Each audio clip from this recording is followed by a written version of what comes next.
Didn't mean to startle anybody. I didn't know it was loaded.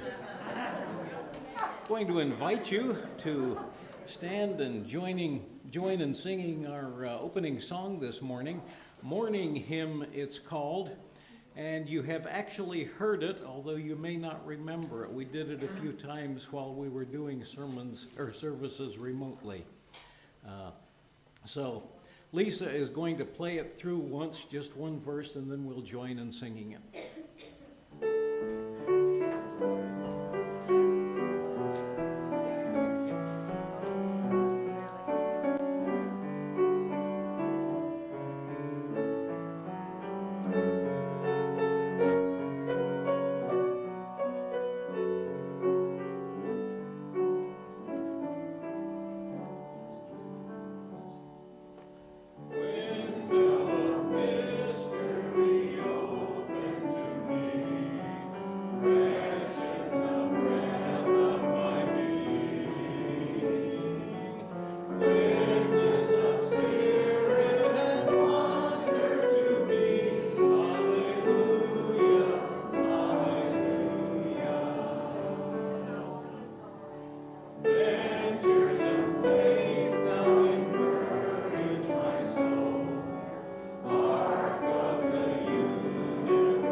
Good morning, and welcome to the Unitarian Universalist Congregation of Venice, also known as UCOV.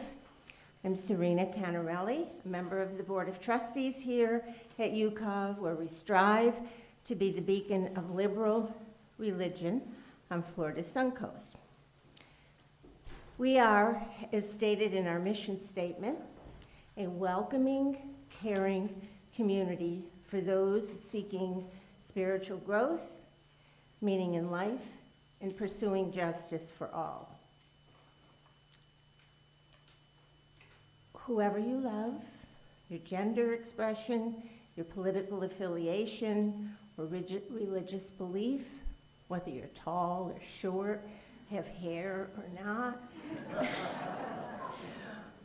you are welcome here. If you would like to know more about this congregation and its many opportunities for learning, growth, and connection, you can peruse our calendar and announcements on Facebook or on our website at ucov.org.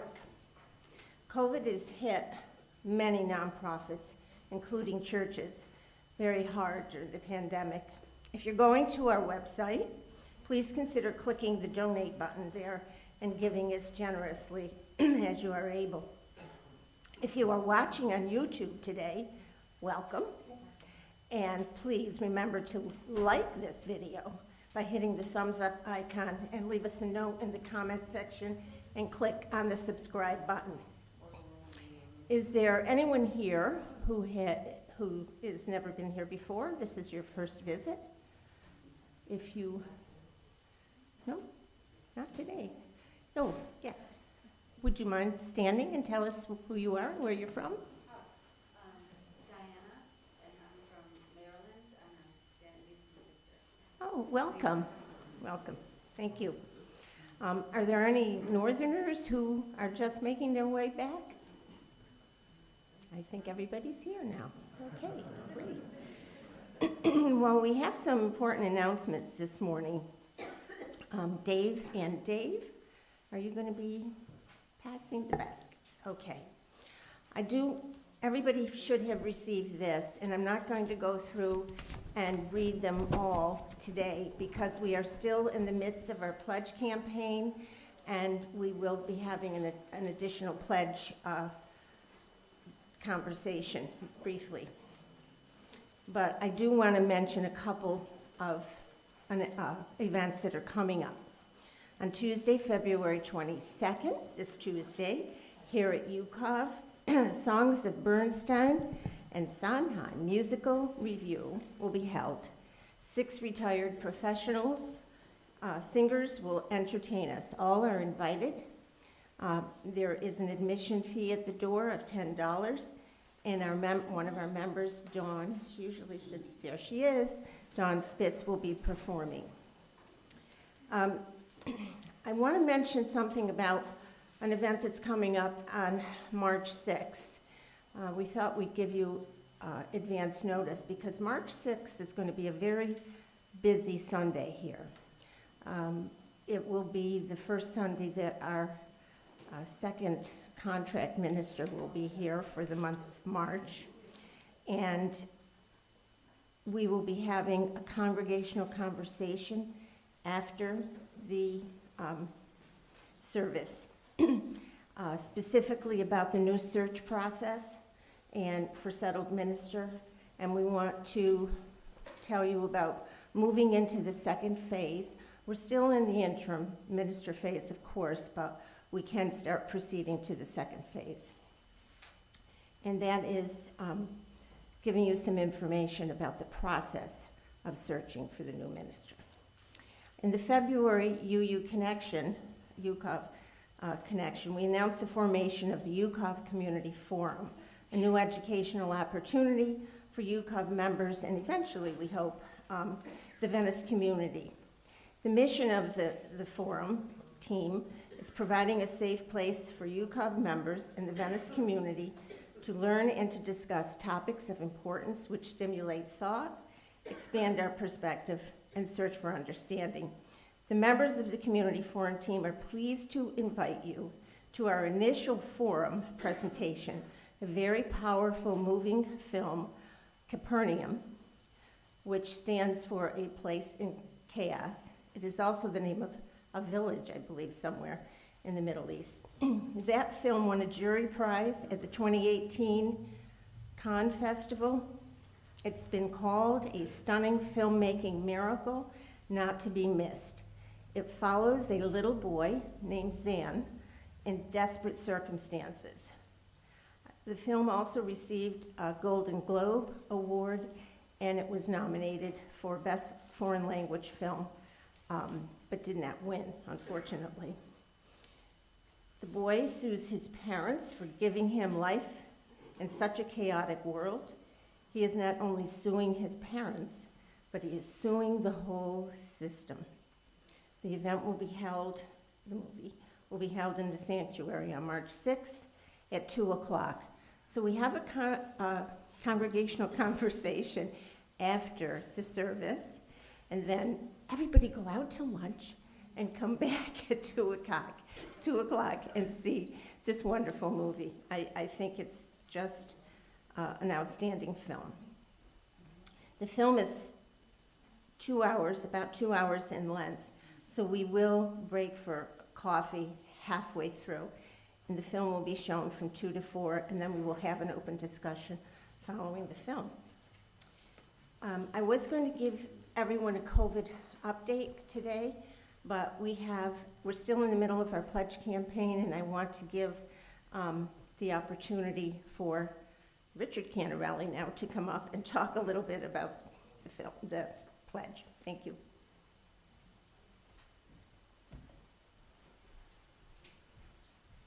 Buongiorno. This is a Canarelli tag team match. Just a brief note about Capernaum. This is a don't miss film.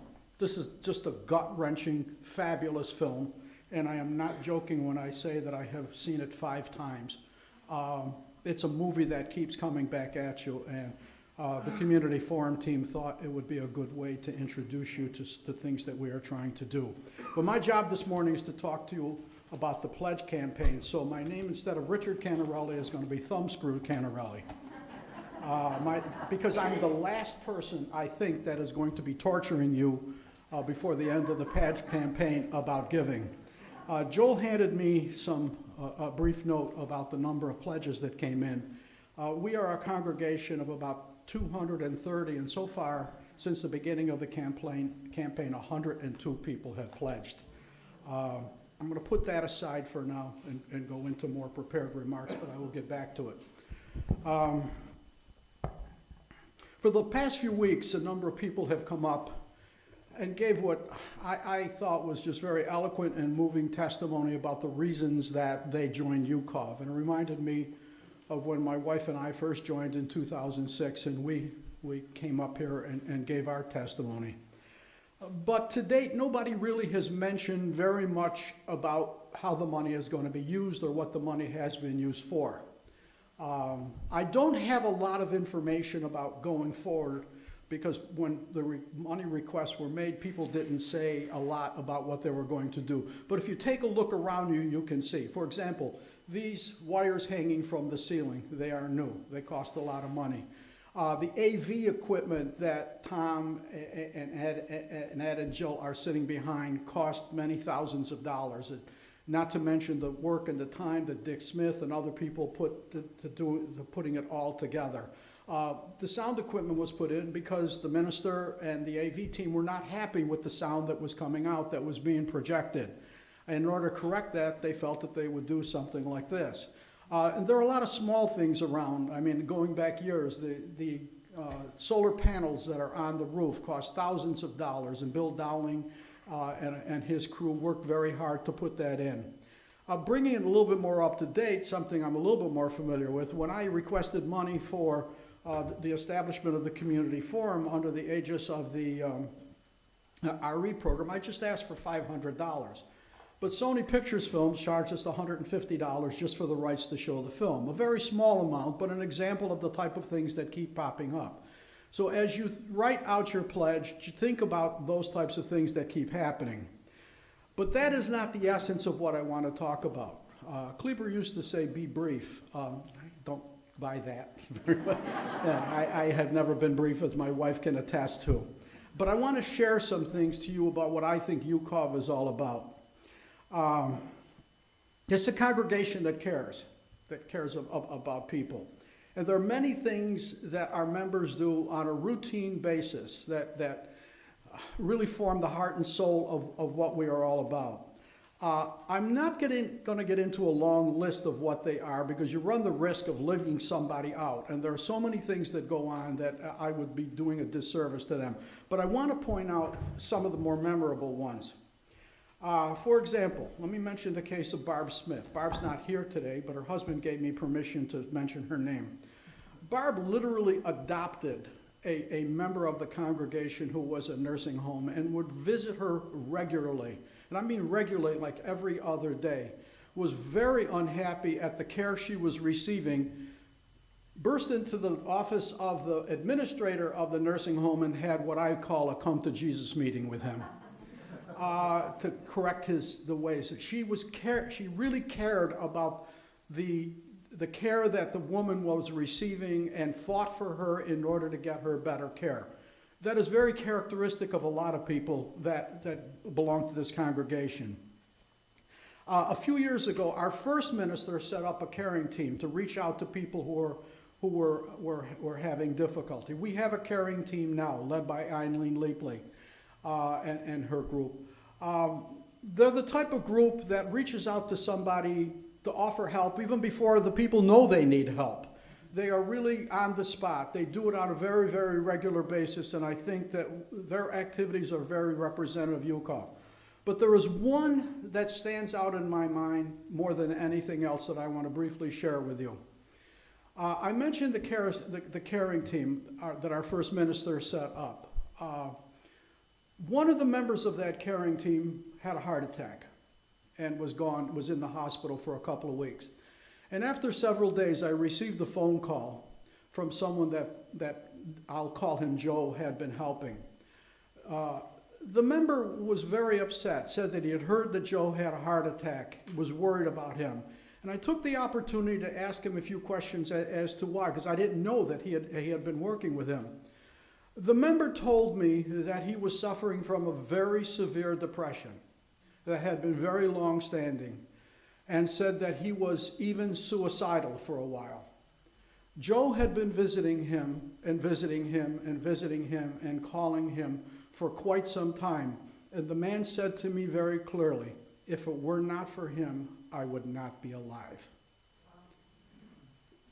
I never forgot that, and I've told several people about that. I won't mention his name because I don't have permission. But again, I think that Joe is really representative of the people we have. One more thing. A lot of people know Kendra Muntz, who belongs to this congregation. Those of you who are new, okay, probably don't remember the situation on the 2020 election and the hanging chads. Were it not for Kendra and her efforts, we probably would not have paper ballots in Florida. Kendra and her team worked tirelessly over months and months and months to help the voters of Florida. My short note is that we are a congregation that cares. We care about our environment, we care about our politics, we care about our people, but most of all, we care about you. I cannot think of any better reason for you to contribute to our pledge campaign. Please help us get past the number 102 up to about 230, which represents our total population. Thank you very much.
We gather in the immensity of the now. We gather before the grandeur of the unknown, the achievability of the known, the richness of possibility, the challenge of ever-continuing change.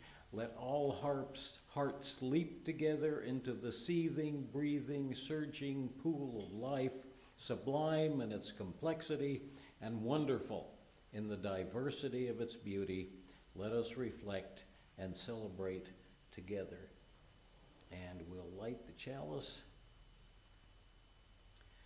May the light we now kindle inspire us to use our powers to heal and not to harm, to help and not to hinder, to bless and not to curse, and to shine forth with the best that is in us. And I invite you to stand as you're willing and able and join in singing our opening hymn this morning, number 108, My Life Flows On, an Endless Song.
Our responsive reading this morning, as always, I'll read the straight type and invite you to respond with the boldface type.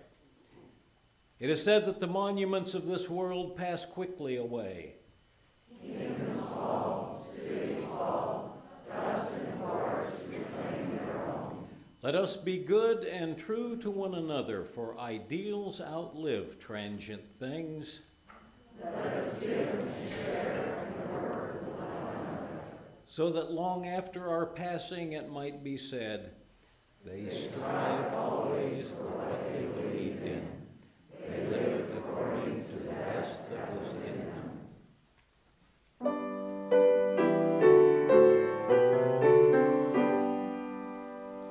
Ours be the bones of all tongues, all things of loveliness and worth, all hearts, all ages, and all songs, one life, one beauty on the earth. May be seated. Got our exercise this morning. And if the kids want to come up, I don't know how many kids we have this morning. I'll tell a short story. Come on up. About Higgins the Little Drop, who had a good idea.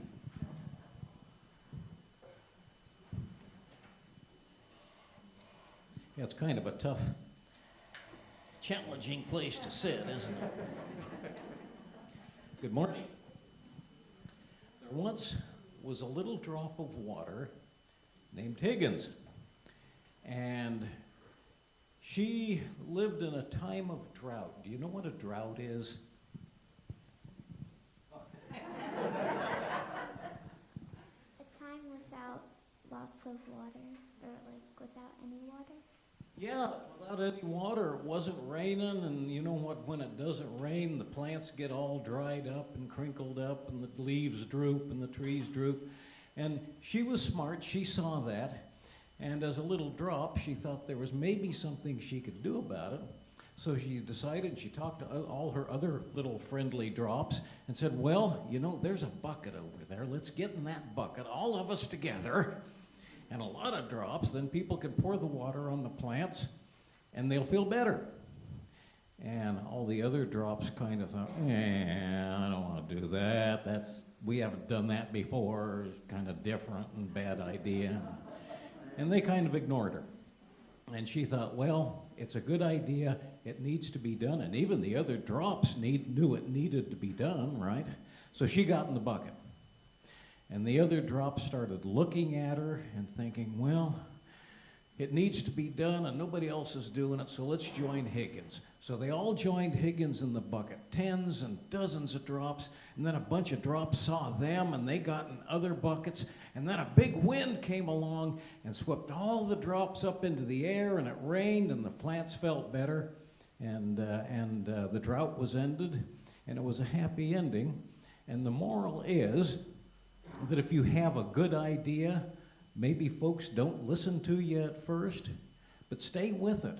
And eventually they will. First one and then another one. And if it's a good idea, they'll start picking up on it. And you may think that's silly, but I've got a story. In 1760, while George Washington was still out surveying, okay, he hadn't become famous yet, there was a Universalist, and there weren't many Universalists. We're the Unitarian Universalist. We don't talk about them much. His name was Thomas Potter, and he had a good idea. He thought that his county in New Jersey needed a Universalist minister, but there weren't any. But he built a church on his farm and said, you know, someday a minister is going to come along and preach in my church. And he waited for 10 years. Nobody showed up. And then in 1770, a ship ran aground off the town where he lived, and on the ship was an English Universalist named John Murray. And by golly, Potter talked him into coming and preaching in that church, and John Murray became the first important Universalist in America. So if you have a good idea, hang with it, because you don't know what'll happen. So what are you doing in class today? You're going to learn something and have fun, right? Okay, learn something and have fun. Now we're going to sing.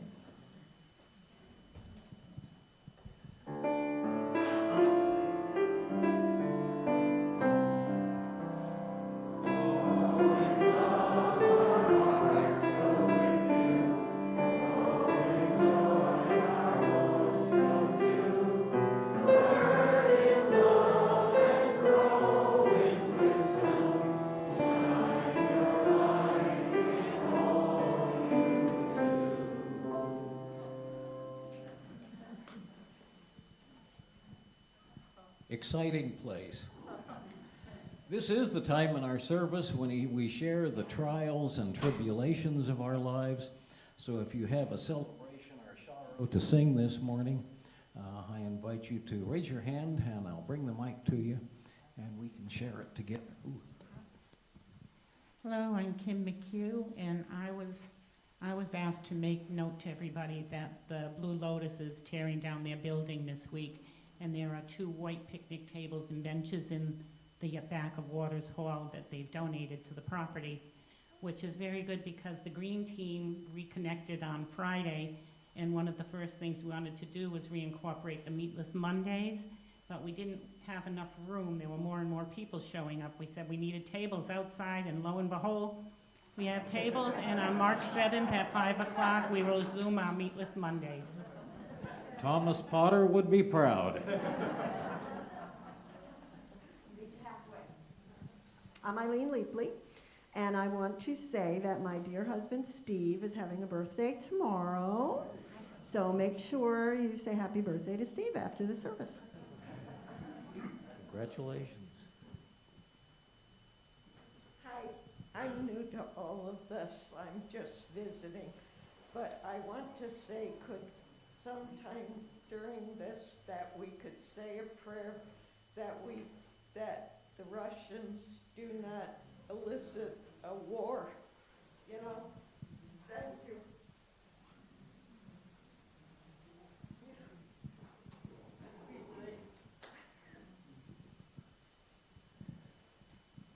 Look, I'm Mariana Lombard, and I had the great pleasure to have my granddaughter here last week for 24 hours. Yes. She lives and works in Amsterdam. And so I learned again, it's not about the quantity of time, it's about the quality of time. And we used it well.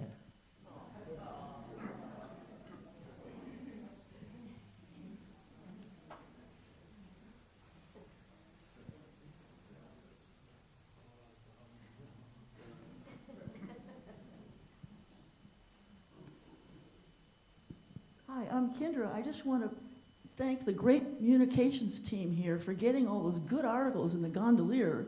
There was another one this week about bringing a famous Buddhist monk to our church. The more publicity UCOV gets, the better for people in the community and for all of us.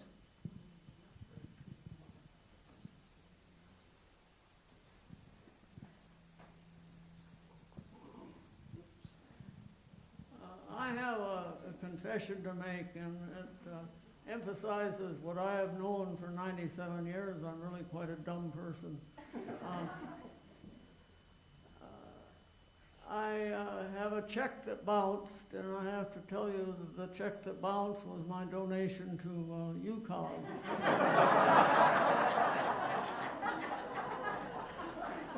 Now, it is not because I was out of money, it was because it was the dregs of my credit union up in Minnesota, and I thought I would clear the whole problem up.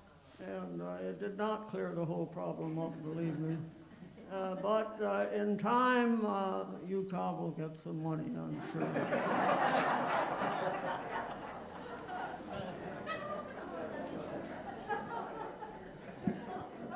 I want to thank Reverend Dennis in bringing Kate and joining us for a month. It's been my pleasure and privilege to have you in our pulpit for the month. Thank you.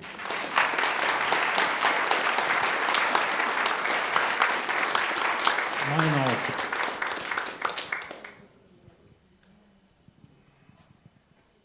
And I'm getting my exercise this morning. My name is Kim Roden, and I think some of you may know of Mindy Simmons. Mindy Simmons was an active UU in the whole area and brought her music to many places. And unfortunately, she passed away very, very quickly from a very aggressive form of cancer. So for anyone who appreciated Mindy and her music, I wanted you to be aware of that. There is a Caring Bridge site with information, and we will all miss Mindy's, whether we knew her or not.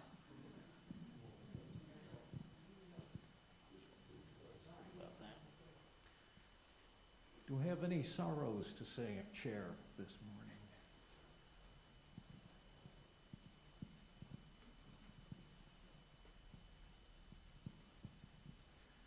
Well, so good the moments, the thin places as they call them in our lives, the joy and cost of living is that we feel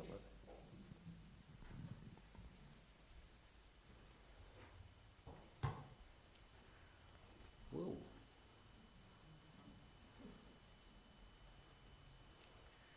We lift up those who celebrate and rejoice and hold within our hearts all who suffer or grieve. Let us join in silence for a moment, each in our own way, praying, meditating, reflecting into the quiet space.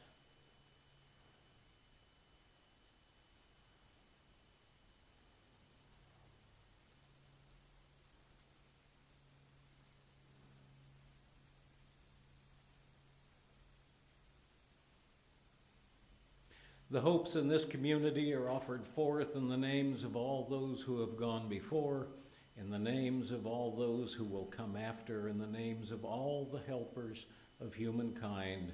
Shalom, salam, blessed be, and amen. Our reading this morning comes from a book titled Founding Faith by Stephen Waldman, and he writes, "On the ceiling of the U.S. Capitol's rotunda is a pantheon of gods, Minerva, Neptune, and in the center of the dome is the greatest god of them all, no, not Zeus, George Washington. Called the Apotheosis of Washington, apotheosis meaning elevation to the status of a god, the painting points up a peculiar difficulty in assessing Washington and religion. He ascended to such a godly status himself that religious leaders have been jockeying to define him as one of their own ever since the day he died. Washington, said conservative minister D. James Kennedy, had, quote, a fervent evangelical faith. Left Behind author Tim LaHaye declared that the first president was a, quote, devout believer in Jesus Christ and accepted him as his Lord and Savior, close quote. Secularists, on the other hand, point to Washington's unwillingness to speak about Christianity and other deistic tendencies he exhibited throughout his life. Religion seems to have played a remarkably small role in his own life, wrote columnist Brooke Allen. Because the mythologizing began so quickly, it's hard to unravel fact from fiction. The knowable facts show a portrait of a man not likely to satisfy either extreme in the culture war. A deeply spiritual man who did believe God was protecting him and the nation, and who yet showed disinterest in and sometimes disdain for important facets of Christianity. Most important, he exhibited an unusual and world historic sense of tolerance that would have a profound impact on the evolution of religious freedom.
be happy if we just sat and let you play for the next half hour.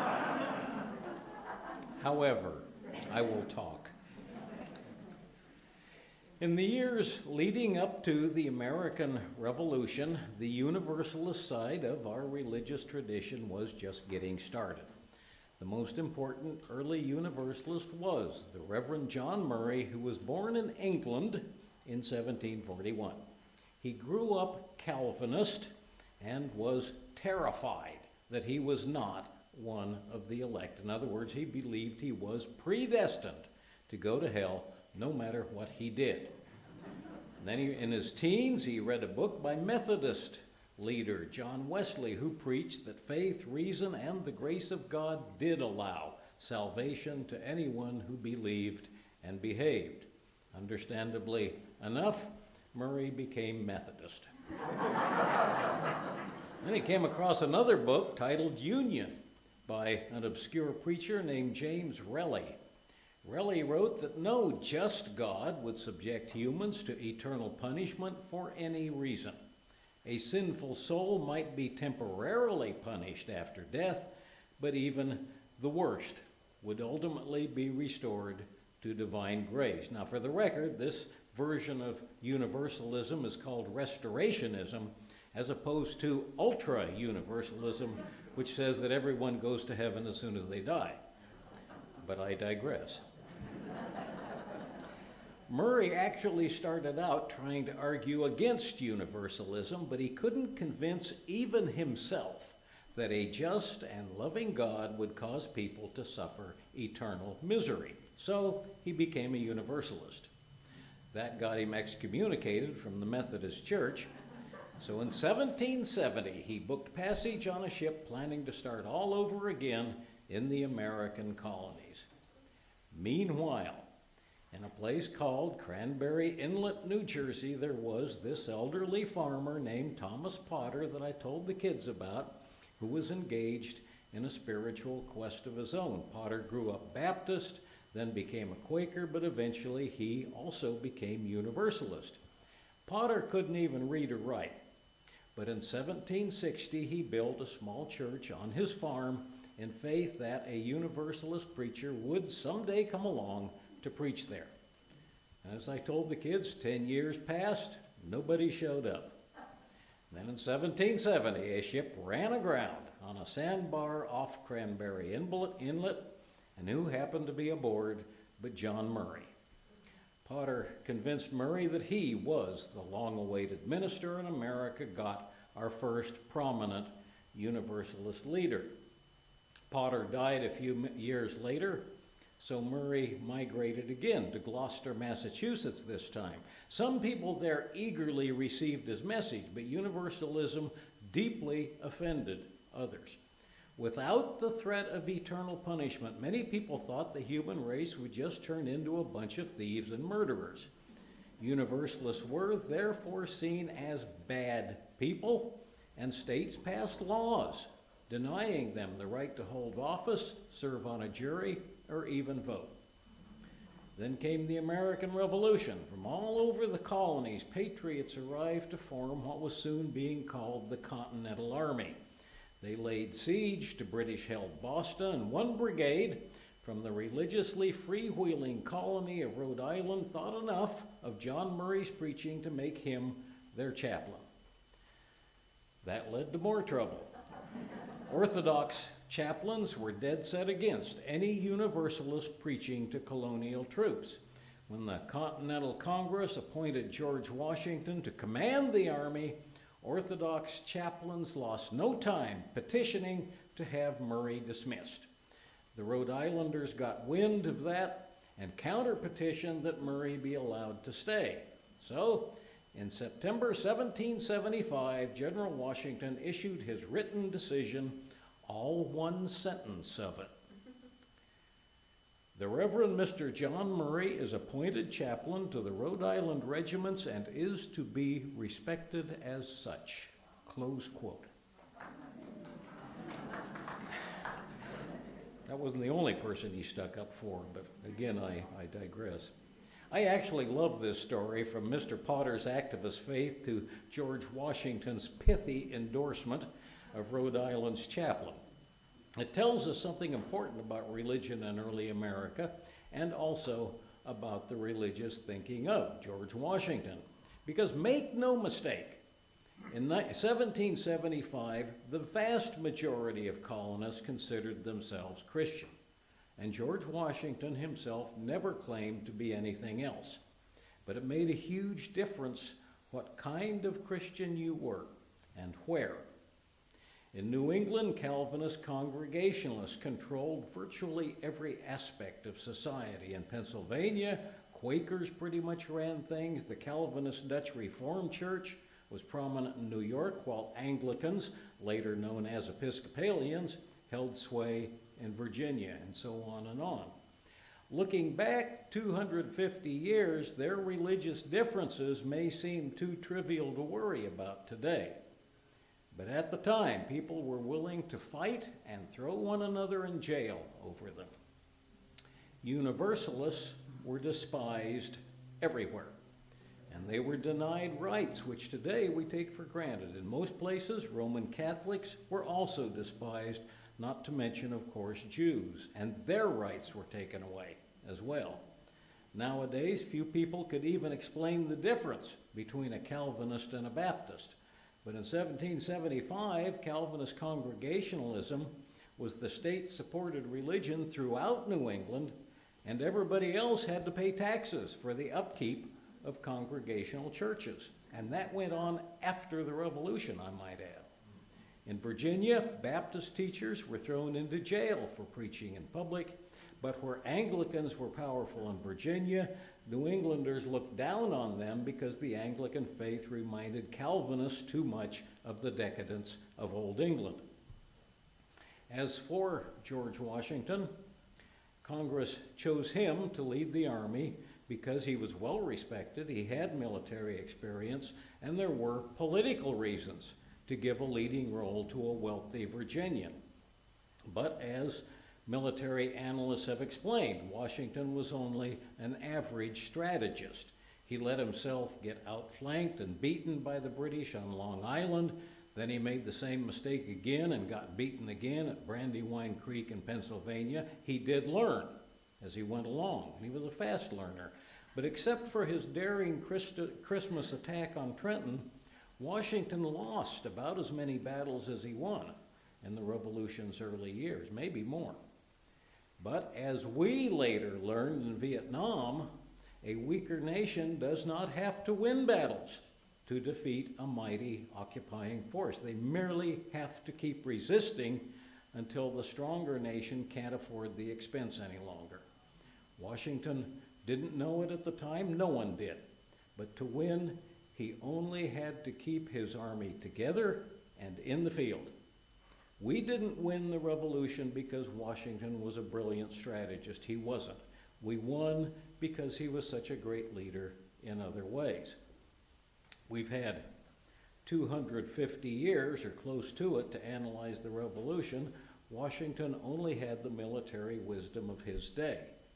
One mark of his greatness and depth of character was even surviving his string of early defeats, not to mention infighting and treason by his own generals and very spotty support from Congress. Later, we made Washington into something of a state, which he was not. He owned enslaved people. He was a very ambitious man who pretty well believed he deserved greatness. For example, on his own faith in himself, after 2 horses were shot out from under him during the French and Indian War, he believed that the fact he even survived meant that God had special plans for him. By all the powerful dispensations of providence, he wrote, I have been protected beyond all human probability or expectation. In the run-up to the Revolution, he wore his old military uniform to the opening sessions of the Continental Congress. Either he was strongly hinting that they ought to give him command of the army, or he was positive in advance that he was going to get the job. Either way, he had a pretty big ego. But you need a big ego to handle the pressure of high command. Unlike most public figures of his day or ours, Washington had that big ego without the vanity that too often goes with it. He wanted greatness, and make no mistake, he believed he deserved it. But he also realized his greatness was tied to the long-term future of the nation and was best served by working in the whole nation's best interest. And that, together with a real sense of religious perspective, carried him and his army through some very difficult days. Religiously, he commanded troops of every variation within the Christian tradition in a day when people were ready to fight over very small religious differences. He realized he had to keep his men fighting the British instead of each other, and in that light, his short answer to the petition against John Murray was very wise. As journalist Stephen Waldman writes, Washington didn't particularly care about universalism one way or the other.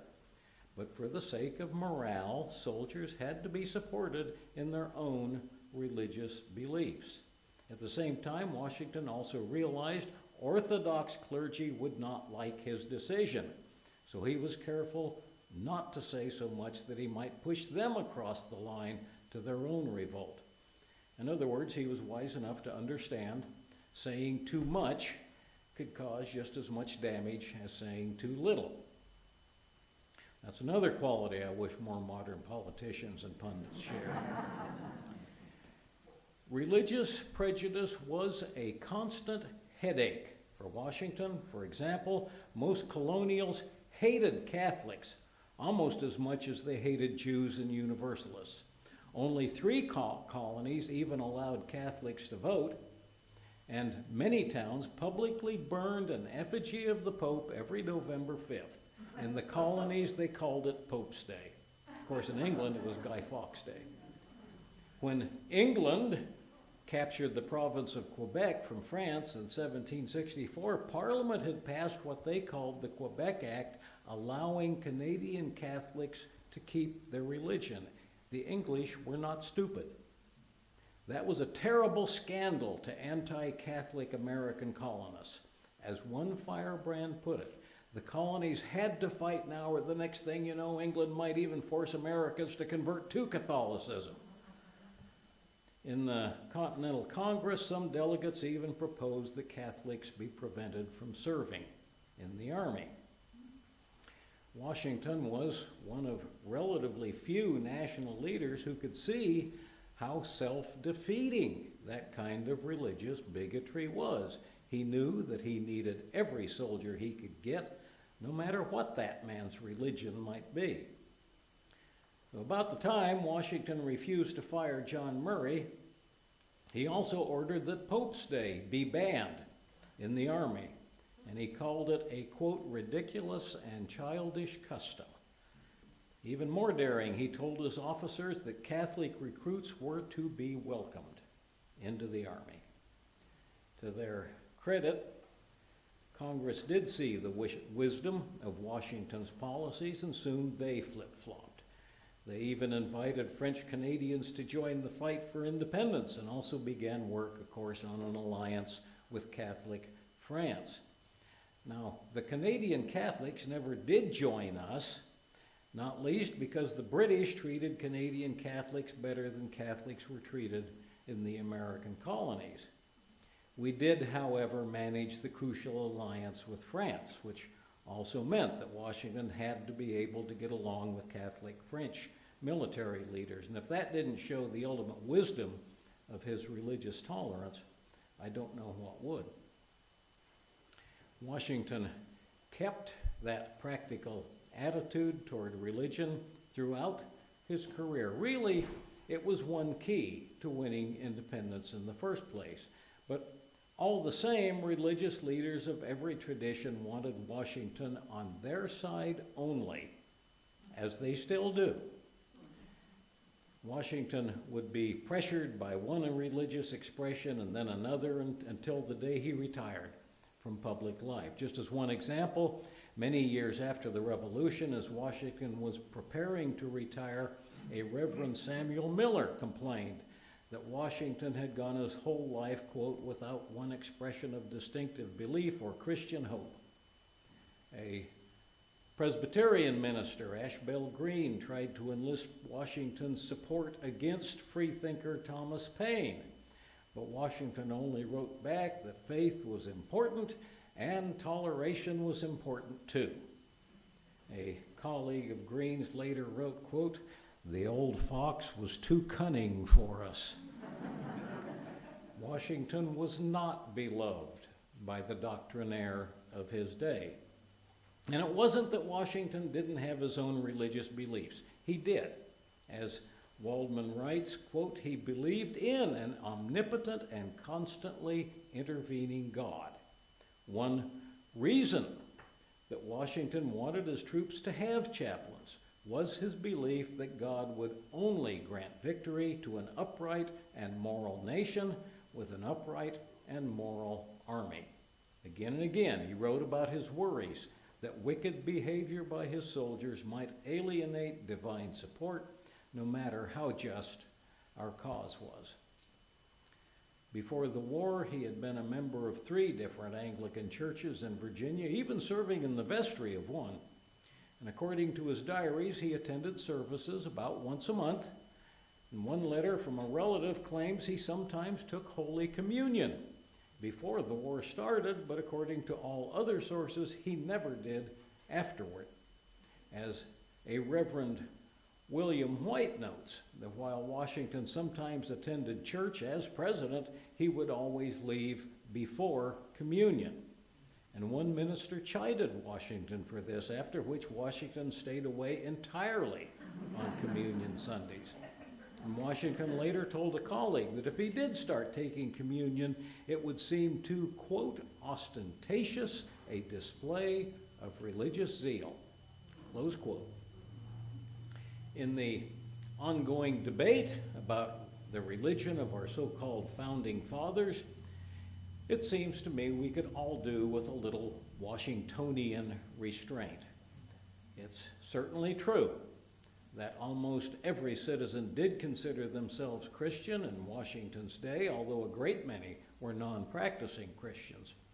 But what we now see as tiny differences between one Christian tradition and another were used to justify discrimination, even violence, against those seen as the wrong kinds of Christians. And as I laid out at the beginning, just who the right Christians and wrong Christians were varied from state to state.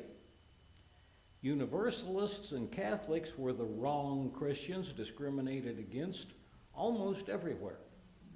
And that shouldn't surprise us. Back in Europe, Lutherans, Catholics, Calvinists, and Anglicans had fought wars that killed one another literally by the million.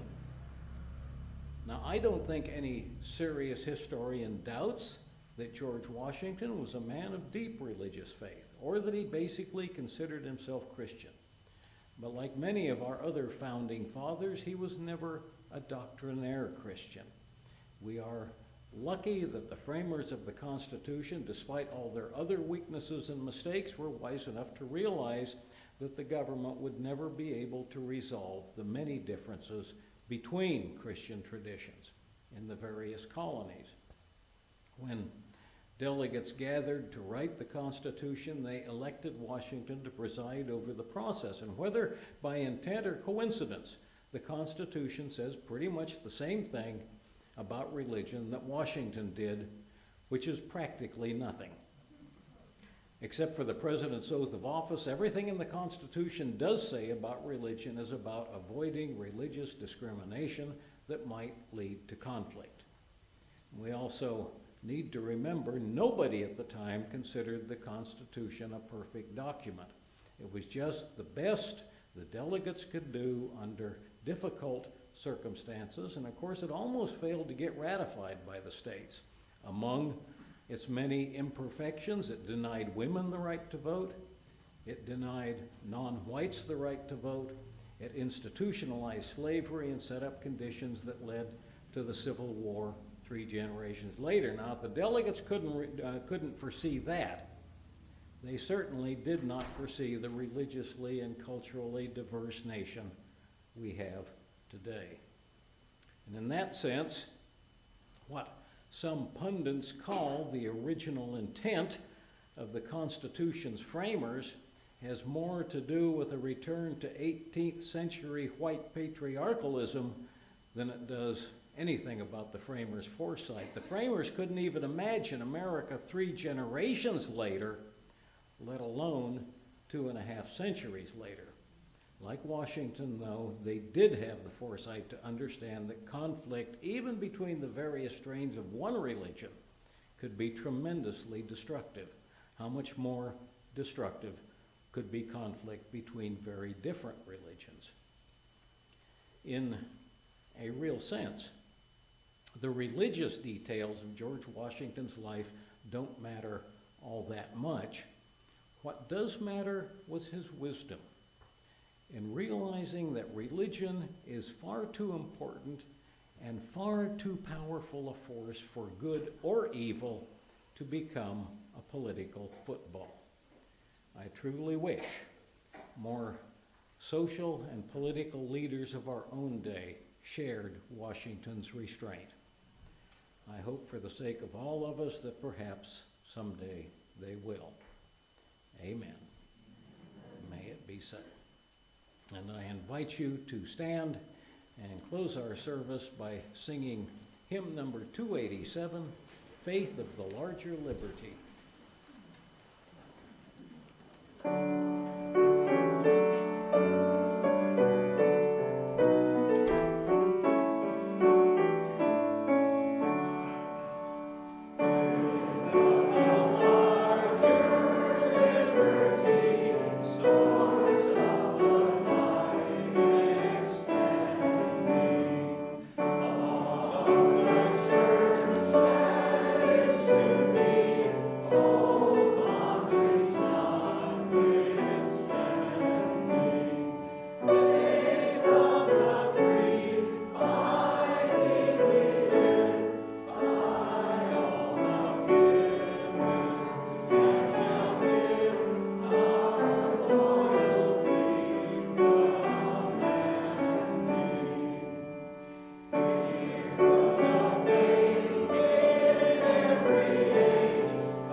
And the chalice is extinguished.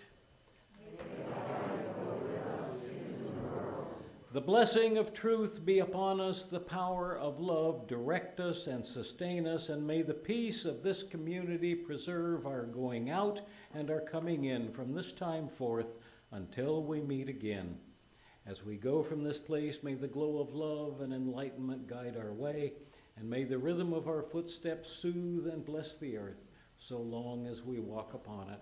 Salam, shalom, blessed be, and amen.